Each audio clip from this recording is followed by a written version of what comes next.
Welcome to Brazil, and thanks so much for taking the time to talk to us. So thanks, Glenn. It's been a real pleasure. I've known your work and face for many, many years, and of course had long conversations with Julian about Glenn Greenwald and contribution and how to work together and so on.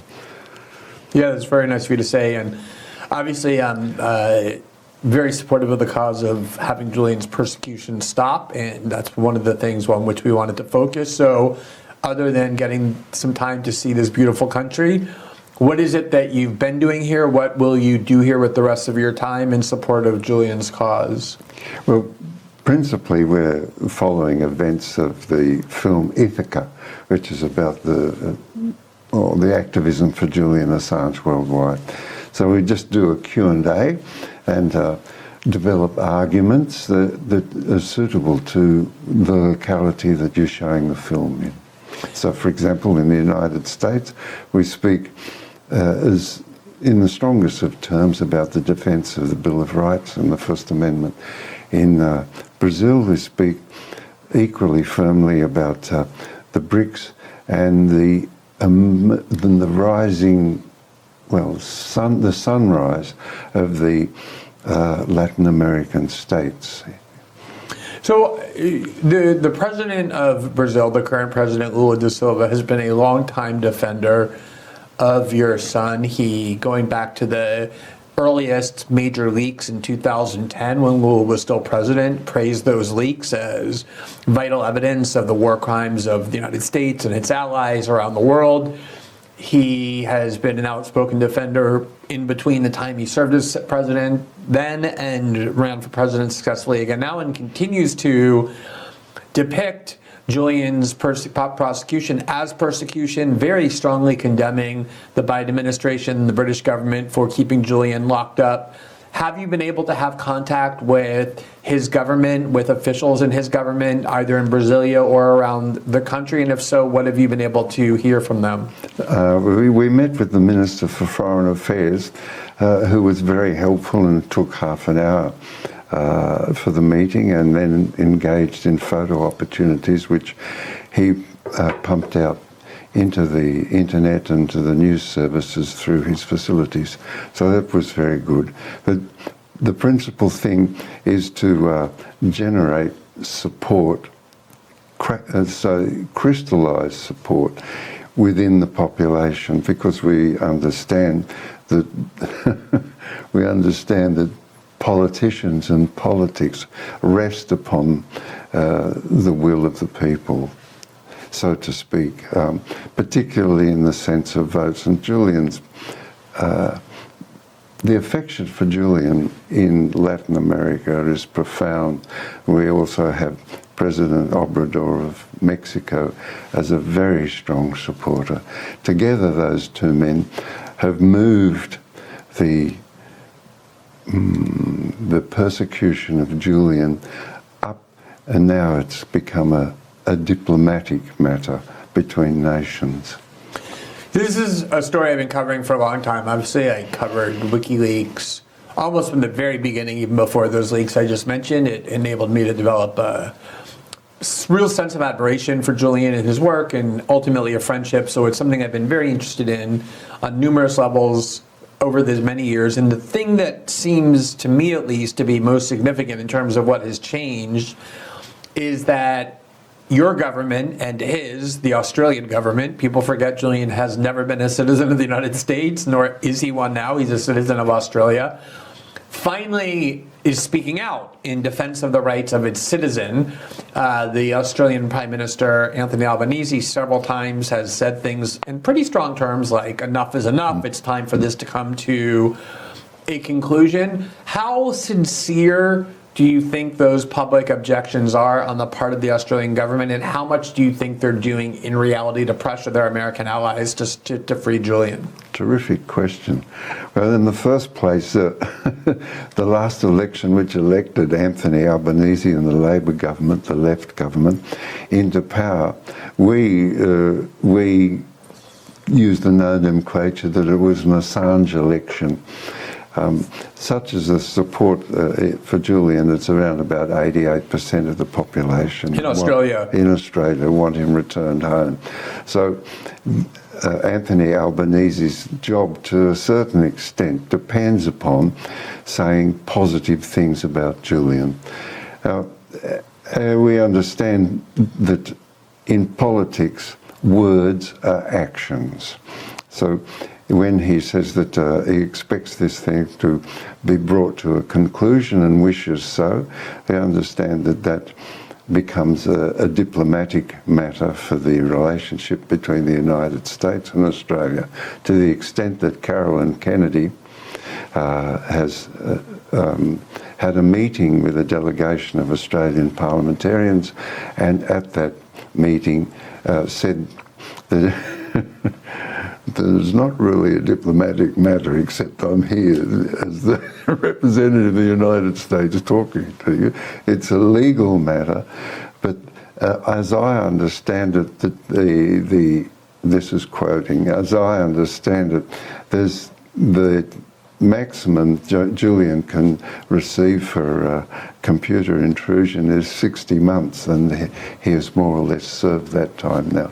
So we, from that, understand that somebody is offering a deal. Now, someone inside the U.S. Justice Department is offering a kind of plea bargain, which is something I've heard as well. I was going to ask you about it. I don't know how reliable that was, but is that essentially what you're referring to, that there's a plea deal for Julian to plead guilty in exchange for essentially being declared to have served the maximum time already for that crime? Yes, yeah, but I formulate it a little bit different than a plea deal. I see it as a diplomatic arrangement between the United States and Australia to run with something that gets them both off the out of the diplomatic circumstances of conflict between Australia and the United States, and puts the weight on the victim to accept. But let me, before I ask you about that, and I want to probe that a little bit, the amazing thing is the relationship between the United States and Australia has actually become much more important now than ever before as a result of the United States' focus on China and the Pacific. Australia has become, I was just reading an article this week in The Economist, central to the U.S. military posture with regard to China. They want to build military bases. They are building military bases, in fact, on Australia, promising Australia all sorts of things. So there's very serious negotiations, very serious trading and going on between those two countries at the highest priority in terms of both governments. You would think, just as a matter of kind of national dignity, that Australia would have more than enough leverage if they were serious, and that's why I'm asking how sincere this is, other than just a need to assuage the population politically, to extract that as a kind of victory that the Australians can show to the population, that we are not just a vassal state to the United States, that it is an actual partnership of equals. Yeah, I take that point, but again, I look at it slightly differently, that these arrangements take a while to put in place, and the United States over the last 13 years has put so much effort into the persecution of Julian and the profile of that effort, and also the usefulness of the threat and intimidation and oppression of potential publishers and journalists. And also instinctively see that the certain sections of the United States administration want to remove the capacity of the First Amendment to protect publishers and, well, protect everybody within the United States on free speech matters. So when we get back to that issue of the potential plea bargain as a way out for both the U.S. and Australia, where Australia gets to say we got our citizen back, the U.S. gets to say we convicted Julian Assange of crimes to which he's pled guilty, and that vindicates what we were doing all along. I don't think anyone can judge whatever Julian does. He has been an effective president in the Ecuadorian embassy for 8 years first, and now he's been in a very harsh prison in Belmarsh for, what is it, going on 4+ years, more than a decade of his life consumed by this battle. At the same time, I visited Julian, I believe, in 2018. And although he was definitely, that was the last time I spoke to him and saw him in person, that he was definitely affected by what was going on. He was also very, very determined and principled at the same time. He's obviously somebody who made a choice in life to confront the world's most powerful people and understood what that would likely entail. Is that something you think he would be willing to do, namely plead guilty to crimes that, having known everything that I know about this case, he actually did not commit, as a way of finally getting out of detention in prison? Well, I can't say, Glenn, I can't say. It's very difficult to answer that. I mean, I only can answer it from within my own personality, character and imagination. However, what I can say is that the circumstances of placing the onus of solution on the victim are not comfortable. And the second is that every single human right, due process, conventions of asylum have been abrogated in the case of Assange. The person, Julian Assange, is now offered an arrangement whereby he has to entrust the United States after his experience, after 13 years of experience of the United States and its Department of Justice, trust them to their word. Well, this is really a very difficult. But by that, do you mean the arrangement would be he would go back to the United States, stand trial, or appear in a federal court in the United States in order to plead guilty, and then trust their word that based on that plea deal, he would then be released back to Australia? Is that the trust element you're talking about? That's one of them. That, travel to the United States is just out of the question. You can't put yourself in the hands of people who are obviously trying to kill you. But that's one. And the second one is that they say, oh, okay, you can go home to Australia, off you go. And then the minute you get to Australia, oh, but we forgot this charge, we neglected to do this, and so on and so forth. They continue to hound you to the end of your days. I mean,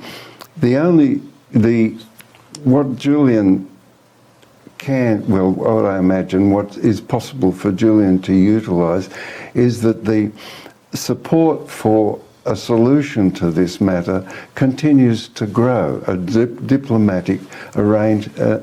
So a little bit of patience may bring a benefit. I mean, other people say to me, oh, there's a window, well, they use a door. There's a door opening or there's a window opening and it'll close soon.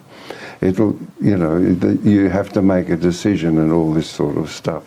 But I do see that activity by President Lula and President Obrador, in concert with the interests of Australia, will bring a proper solution. I don't mean by that, that the United States sort of apologises and says we're terribly sorry, we made a mistake here. But I see this possibility that the White House requests the Department of Justice to review the espionage charges under the auspices that it endangers and embarrasses the First Amendment of the Constitution of the United States. The hypothesis I've had for some time now, and I'm wondering what you think of it, is that there is no interest at all that the Biden administration has in bringing Julian Assange to American soil, putting him on trial in a federal courthouse in the Eastern District of Virginia, which is where he would be tried, allowing that media circus to distract from everything that Joe Biden would want to be doing, enabling Julian to go on the stand, having the world know that Joe Biden is trying to become the first ever president to prosecute a publisher under the Espionage Act, allowing every foreign leader, as they already do, to point to this case whenever the United States tries to use its soft power to criticize those other governments, that what they really wanted is what they've gotten, which is the destruction of WikiLeaks, the incapacitation physically and mentally of Julian for all these years. And they actually want a way out. They've been very happy with it winding its way through the British court system, where Julian's just kept there and not brought. But I can't envision a scenario where they actually want to bring Julian to the U.S. and have him stand trial. Do you agree with that? Yeah, very much, very much. I mean, there's a firm of attorneys in Washington that charged, $1.2 million to Wow Holland, which is a free press and a charitable organisation based in Germany. Now, should those firm of attorneys find a solution, they get paid 1.2 million, okay, but the government will give them contract after contract in the hundreds of millions. So we understand that those that find a solution to this matter for the government will be given benefits here. So I agree with that scenario, except this, that we look at the United States as destroyed over the last 21 years, 7.5 countries. Brown University says 4.6 million people direct deaths. Brown University, other study says 38 million refugees. We cannot in any way allocate good conscience or good faith to that certain aspects of that administration. Those aspects of the administration, the deep state, if you want to call it the FBI, the CIA, NSA, are the people who are bringing this persecution. So they are very capable, imaginative, and in some cases malign natures, and they would find a way to exercise their desires. That's the counter argument to that they really do want a way out of this bloody mess that they've made for themselves. But other actors see the way out of the messes that they continue to make, or the tragedies that they embark upon, the catastrophes that they administer. They see the way out as raising the ante. I'll tell you a story that always made such an impression on me, and at the time I wasn't even entirely convinced of it. This was before I had my own entanglements with the United States government that proved how true it was. But one of the earliest participants in the WikiLeaks project, one of the people who worked on that 2010 release of the Iraq and Afghanistan war logs, diplomatic cables, was a true believer in the cause, visited Brazil. He was a citizen of a European country, and he told me he had decided that he was going to step down and no longer participate in what WikiLeaks was doing, not because he in any way believed less in the project. To the contrary, he believed in it more than ever and its power to bring transparency and the like. But he told me he wasn't at all afraid that one day his government was going to knock on his door and say, we have a lot of problems with what you're doing. He was worried that one day his government was going to knock on his door and say, the United States government has a problem with what you're doing, and we're here to bring you to them and to put you into their custody. And I think sometimes American citizens, even people in the West, have a hard time understanding that when you say things like they're capable of doing anything, it sounds like a sort of conspiratorial or a kind of hyperbolic assessment of the United States government. But as somebody who is a member of Julian Assange's family, who has seen that up close, as myself, who has seen it up close with my source, Edward Snowden, and the kinds of things I know they didn't just do, but were planning on doing to both of them, do you see them as such a rogue kind of entity that you don't trust anything that they say or do, even if it's kind of seems like it's consecrated by law? I'll just return to your strong point about the strategic nature of the relationship with Australia and Australia's strategic position in the unfolding competition between the United States and China. And that is significant.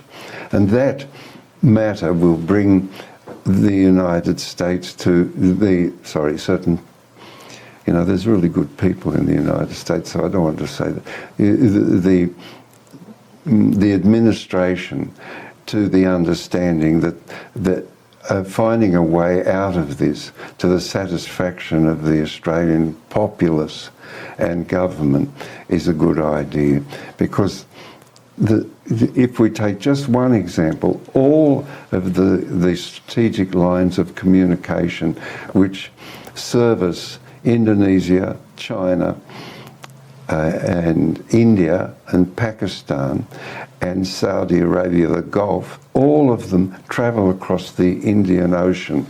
Australia, as a stable ally of the United States, or if you want to say a stable vassal, sits on the Indian Ocean and monitors the entirety of those strategic lines of communication. This is a profound advantage to the United States in its competition with those three nations. So under the power politics understanding, which you delivered your mind to earlier in our conversation, I think the solutions are within that. Making those arrangements clearly, and the White House simply saying that, oh, well, we must give consideration, an election coming up, we must give consideration to the efficacy and the profound benefit of the First Amendment to the people of the United States, so we're asking for a review of these charges against Julian Assange, and that will simply make it fade away. Some people will jump up and down and say, you could have done that 10 years ago. However, the circumstances, they would say, the circumstances hadn't unfolded to the extent that we understand now that the First Amendment needs to be supported. Last question. The alleged source for the publications that Julian is charged with having participated in, Chelsea Manning, received a very lengthy prison sentence, and after 8 years in a really harsh prison facility, I visited her there in the military brig in Fort Leavenworth in the middle of Kansas. President Obama commuted her sentence on humanitarian grounds, essentially saying she had served such a harsh time, it was kind of time just to let her out on humanitarian grounds. There have been reports from Julian's doctors over the years that he has deteriorated physically, he has deteriorated mentally. They have questions about whether he could survive a U.S. prison. They have said they have real doubts about whether or not they could. What do you think, given everything Julian has been through, the way in which, I don't like saying that they've broken him, because knowing Julian, I don't think they have, but they've certainly done a very good job of strongly impeding WikiLeaks and Julian's work, needless to say. What is the motive, do you think, of the part of the government that continues to insist that he be pursued and punished and imprisoned and broken until the very end? Well, it's pretty clear. They don't want Glenn Greenwald to take up a position with the eminence of let's say the New York Times in the distribution of information and knowledge into the United States, and as a consequence being in English, to reverberate around the world. They want you to worry, which is, I think, been pretty effective in corporate media, really effective. You don't mean effective in terms of me specifically, but you mean effective in terms of media in general? To make it clear, in terms of corporate media. Absolutely. Okay, they've repressed corporate media. We see that all the time. However, there's 50,000 others now that churn out information, and there's high points in that 50,000, Glenn Greenwald and others, say Matt Taibbi and so on, who are making the running now. And just the other day I saw Tucker Carlson got 195 million views of his conversation. He never got more than 6 million on Fox. So that's the new world that's appeared before our eyes. And I hope that Julian can be welcomed back into it. I hope so too, and I don't think I've ever been more optimistic that we're coming to a resolution. It sounds like, at least with caution, you have that same view. So hopefully Julian will be out and free and doing what he does best shortly. I hope your trip here in Brazil helps that cause as well. And I really, let me just ask you, because there is usually an attempt by people who hear this, and most of the viewers of our show by definition support independent media, support the idea that people are supposed to be adversarial to the U.S. government. People who do support Julian's cause, what is it that they can do to help? Well, just two things. One is the Logos. Continue to speak about the matter in particular the attempted destruction of the First Amendment of the United States in relationship to Julian Assange. That's one. The other is to speak to Congress people. I mean, they depend upon citizens of the United States for their living, and they must adjust their policies to circumstance. Well, thank you again for the great work you're doing, and thanks for taking time on a Sunday to sit down and talk to us. I really appreciate it. Thanks, Glenn. Okay. Just that's the wrong man sitting in the chair. It should be Julian. It will be shortly. I'm convinced of that. Thanks for watching this clip from System Update, our live show that airs every Monday through Friday at 7 p.m. Eastern, exclusively on Rumble. You can catch the full nightly shows live or view the backlog of episodes for free on our Rumble page. You can also find full episodes the morning after they air across all major podcasting platforms, including Spotify and Apple. All the information you need is linked below. We hope to see you there.